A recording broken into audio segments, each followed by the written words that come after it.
اس وظیفے کو پڑھنے کے لیے وقت کی بھی کوئی پابندی نہیں، کسی بھی وقت آپ یہ وظیفہ کر سکتے ہیں، کام کر رہے ہیں، دن رات، صبح شام، بارش میں، آندھی میں، غز آپ ہر وقت کر سکتے ہیں۔ اگر آپ نوکری پر ہیں تو آپ اس سے مزید بہتر اور مزید اچھی نوکری چاہتے ہیں، یا نوکری پر آپ کے کسی سینئر کے ساتھ مسئلے مسائل چل رہے ہیں اور آپ چاہتے ہیں کہ میں ہی کامیاب ہوں، تو اس کے لیے بھی آپ یہ وظیفہ کرنا چاہتے ہیں، یا کسی بھی رزق کے مسئلے کے لیے آپ یہ وظیفہ کریں، لیکن اس مسئلے کو ذہن میں رکھتے ہوئے یہ وظیفہ کریں۔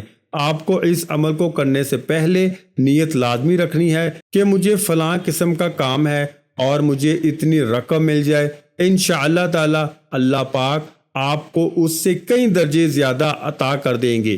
ناظرین کرام، اس وظیفے کے اتنے فوائد ہیں کہ کسی نے جب بھی یہ وظیفہ کیا اس کے فوائد اس کو اتنے ملے کہ اس نے پھر اپنی زندگی میں کبھی یہ وظیفہ چھوڑا ہی نہیں، اور پھر اس نے آنے والی ساری زندگی مستقل یہ وظیفہ کرنے کی عادت بنا لی، اور اب بھی وہ ان 3 دن لازمی یہ عمل کرتے ہیں۔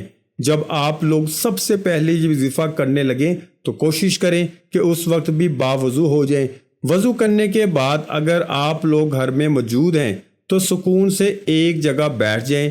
کبھی بھی جلد بازی میں آپ لوگ کوئی بھی عمل یا وظیفہ بالکل بھی نہ کرنا، بلکہ مکمل سکون اور اطمینان سے آپ لوگ کہیں بیٹھ جائیں۔ سب سے پہلے 7 مرتبہ درود پاک پڑھ لیں، لیکن یاد رکھیں کہ درود شریف آپ ہمیشہ ابراہیمی درود ہی پڑھا کریں، اور درود ابراہیمی تو دنیا کے ہر مسلمان کو آنا چاہیے، کیونکہ درود ابراہیمی کے بغیر تو نماز بھی اللہ تعالیٰ کی بارگاہ میں قبول نہیں ہوتی۔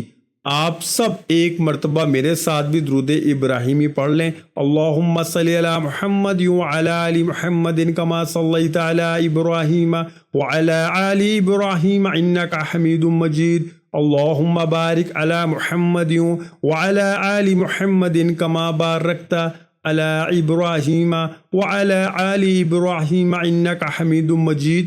جب 7 مرتبہ آپ درود ابراہیمی پڑھ لیں تو آپ کو سورہ کوثر کو 21 مرتبہ پڑھ لیجئے۔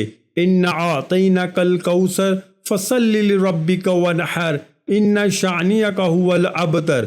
ناظرین کرام، جب سورہ کوثر کو آپ لوگ 21 مرتبہ پڑھ لیں، اس کے بعد آپ کو 21 مرتبہ یا اللہ یا رحمان، یا اللہ یا رحمان، یا اللہ یا رحمان کا آپ لوگوں کو ذکر کرنا ہے۔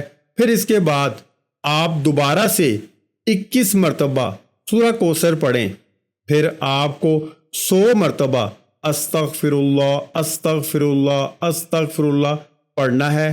اگر اس کی تعداد کچھ اوپر بھی ہو جائے تو کوئی مسئلہ نہیں، لیکن کم سے کم 21 مرتبہ آپ کو لازمی پڑھنا ہے۔ اس کے بعد آخر میں آپ لوگ 7 مرتبہ درود پاک پڑھ لیں۔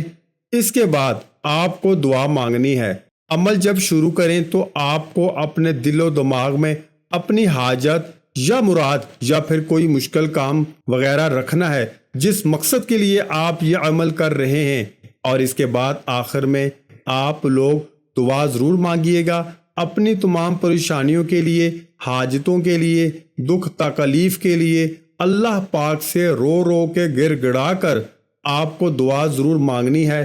انشاءاللہ تعالی اللہ پاک آپ پر بھی ضرور کرم فرمائیں گے۔ لیکن ناظرین کرام، صدقہ لازمی دیا کریں۔ صدقے سے مراد ایسے محتاجوں اور ضعیفوں کو جن کی کہ کوئی کمائی نہ ہو اور نہ ہی جن کا کوئی کمانے والا ہو۔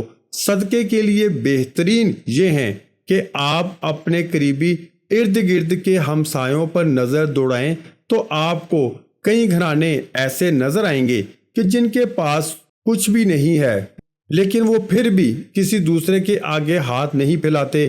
انہیں اپنا فالتو سامان یا مال روپیہ اس نیت سے دیں کہ صرف اللہ کی اطاعت ہو اور اس کی مخلوق کا کام بنے۔ بخاری مسلم کی حدیث میں ہے کہ 7 قسم کے لوگوں کو اللہ تعالیٰ اپنے عرش تلے سایہ دے گا، جس دن اس کے سائے کے سوا کوئی سایہ نہ ہوگا۔ ان میں سے ایک وہ بھی ہے جو صدقہ دیتا ہے لیکن اسی طرح پوشیدہ طور پر کہ دائیں ہاتھ کے خرچ کی اور بائیں ہاتھ کو خبا نہیں ہوئی۔ اور ایک دوسری حدیث میں ہے کہ صدقہ خطاؤں کو اس طرح مٹا دیتا ہے جس طرح پانی آگ کو بجھا دیتا ہے۔ لیکن ناظرین کرام، کسی بھی عمل یا وظیفے کے لیے بنیادی شرط یہی ہوتی ہے کہ مقصد جائز ہو اور عمل کرنے والا 5 وقت کا نمازی بھی ہو۔ اگر آپ 5 وقت نماز پڑھیں گے تو انشاءاللہ تعالی وظیفہ بھی اپنا اثر دکھائے گا۔ اگر آپ نماز نہیں پڑھیں گے تو پھر وظیفہ بھی اثر نہیں کرے گا۔ لیکن اس کے ساتھ ساتھ پوری ایمانداری، سچے دل اور مکمل محنت سے اس پریشانی یا حاجت کے حل کے لیے کوشش بھی جاری رکھیں۔ انشاءاللہ تعالی اللہ تعالی آپ کے حق میں بہتر فرمائے گا۔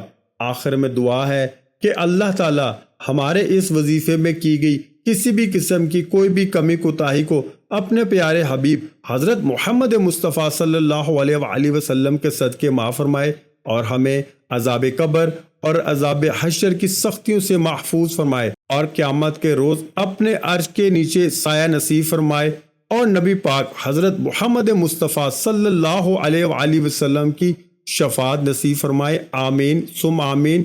ویڈیو اچھی لگی ہو تو ویڈیو کو لائک کر دیں۔ مزید اسلامک وظائف سننے کے لیے ہمارے چینل کو لازمی سبسکرائب کر دیں۔ محترم ناظرین کرام، اپنے رزق میں برکت، وسعت اور کشادگی کے لیے اللہ کے 99 ناموں میں سے ایک نام کمنٹ باکس میں لازمی شیئر کر دیا کریں۔ جزاک اللہ۔